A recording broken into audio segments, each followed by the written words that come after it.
কোরআনে কারিমের সূরা তাওবাতে আল্লাহ রাব্বুল আলামিন এই দশককে ইঙ্গিত করে বলেছেন যে তোমরা আল্লাহ তাআলার জিকির করো ফি আইয়ামিম মাদুদাত, নির্দিষ্ট দিনসমূহে, নির্ধারিত দিনগুলোতে তোমরা আল্লাহর জিকিরে মাশগুল থাকো।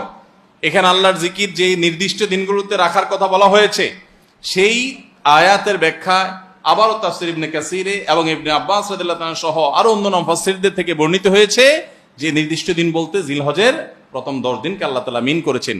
এই 10 দিনই তোমরা আল্লাহর জিকিরে বেশি বেশি করে আল্লাহ তাআলার জিকির করো। তাহলে জিকির শুধু না, পরিমাণে বাড়িয়ে বাড়িয়ে বেশি বেশি পরিমাণে জিকির করতে হবে। এই দশকে আল্লাহ তাআলার স্মরণ অন্তরে হবে, মুখে আল্লাহ তাআলার জিকির চলবে, কাজের মাধ্যমে জিকিরের আমল চলবে, অন্তরের স্মরণের মাধ্যমে, মুখে জিকিরের মাধ্যমে। কোরআনের তেলাওয়াত একটা জিকির, তাসবিহ গুলো একটা জিকির, তাহমিদ আল্লাহর প্রশংসা একটা জিকির, এরকম যত জিকির আছে